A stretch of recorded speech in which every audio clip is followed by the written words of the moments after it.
Halo, kembali lagi bersama saya dalam pembahasan ekonomi. Nah, di video kemarin kalian sudah mempelajari tentang metode perhitungan pendapatan nasional. Pastinya sekarang kalian sudah bisa menghitung pendapatan nasional dong. Di video kali ini, kita akan membahas mengenai ukuran kemakmuran suatu negara.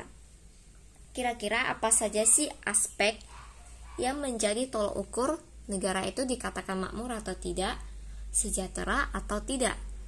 Ada beberapa aspek, tapi yang akan kita bahas hanya 2 aspek saja. Yang pertama adalah pendapatan per kapita.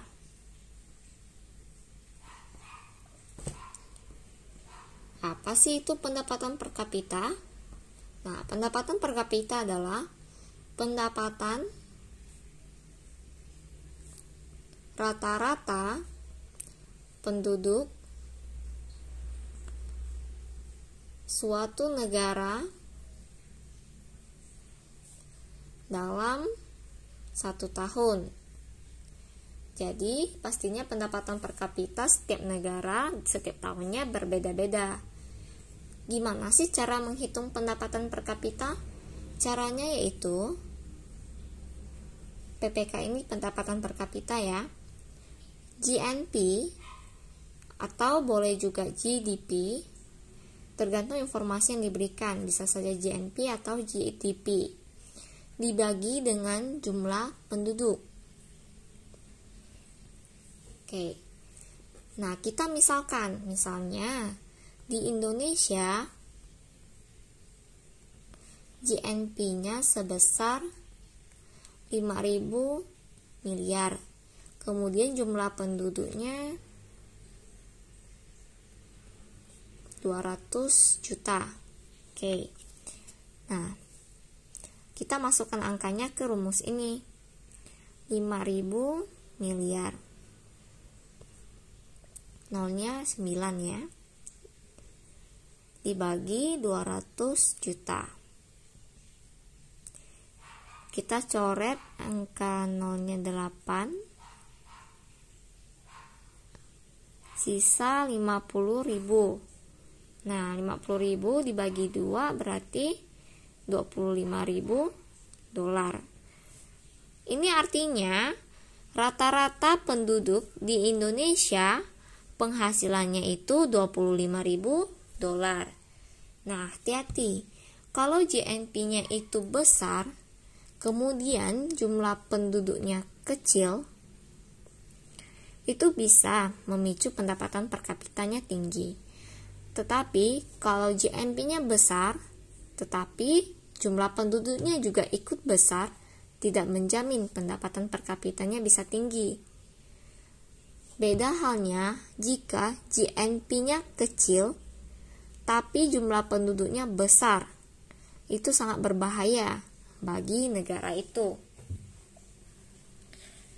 Kemudian pendapatan per kapita tinggi tidak cukup untuk menjamin bahwa negara itu makmur. Jadi harus ada aspek kedua, yaitu distribusi pendapatan. Nah, distribusi pendapatan artinya pembagian atau pendapatan yang diterima masing-masing orang. Itu berapa? Kalau misalnya rata-rata pendapatan di daerah misalnya Kalimantan Barat dibandingkan dengan daerah di Jakarta itu memiliki selisih yang cukup besar, itu berarti distribusi pendapatannya belum merata. Tapi jika distribusi pendapatannya sudah merata, itu artinya pendapatan yang dimiliki setiap orang itu hampir sama atau tidak memiliki gap yang cukup besar, gap atau kesenjangan atau selisih yang cukup besar. Nah, distribusi pendapatan ini bisa ditunjukkan dengan kurva Lorenz. Kurva Lorenz ini menunjukkan hubungan antara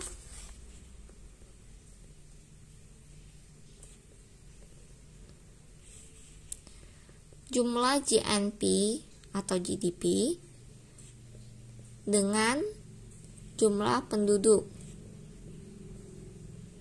Kurvanya bagaimana? Seperti ini. Sumbu horizontalnya itu adalah jumlah penduduk, sedangkan sumbu vertikalnya adalah jumlah GNP atau GDP-nya.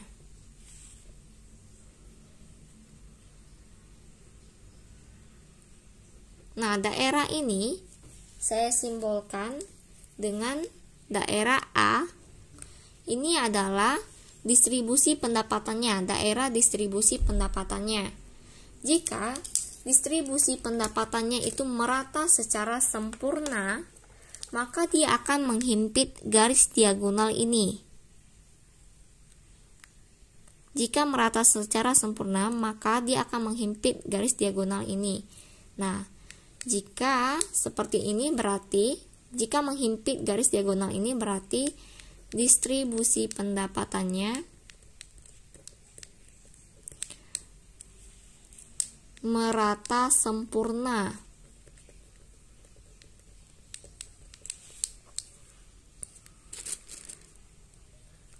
Sedangkan jika daerah ini hampir mendekati sumbu horizontal seperti ini, ya, daerahnya seperti ini artinya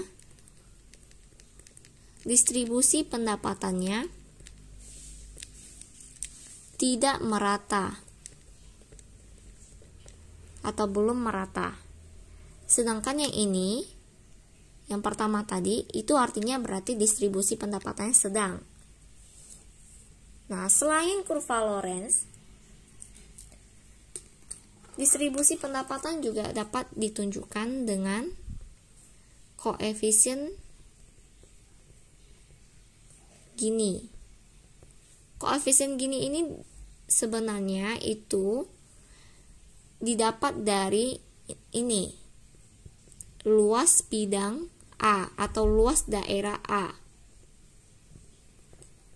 Luas daerah A per luas segitiga. Oke, saya simbolkan ini O, ini B saja, ini C.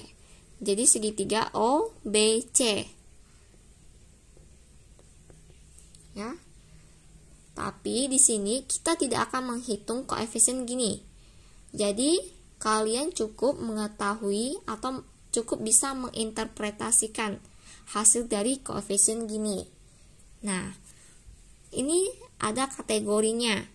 Kalau misalnya hasil dari koefisien gininya adalah kurang dari 0,4, ini artinya distribusi pendapatannya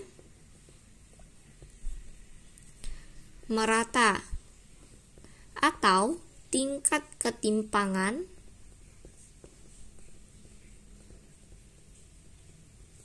rendah. Tingkat ketimpangan rendah. Artinya berarti perbedaan antara kaya dan miskinnya rendah.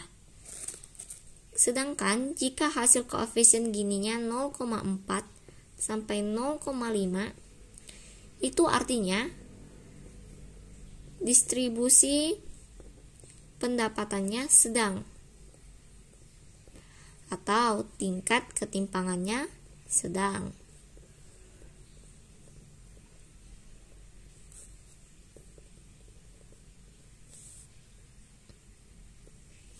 Sedangkan jika hasil koefisien gini lebih dari 0,5 berarti atau hampir mencapai 1, hampir mencapai angka 1, itu berarti distribusi pendapatannya tidak merata atau tingkat ketimpangannya sangat tinggi.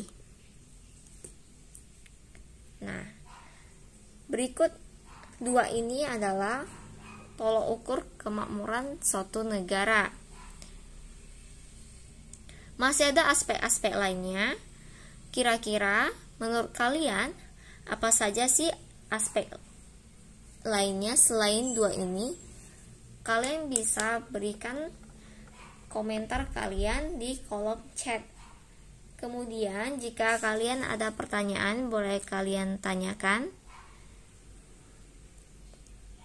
Semoga video ini bisa membantu kalian.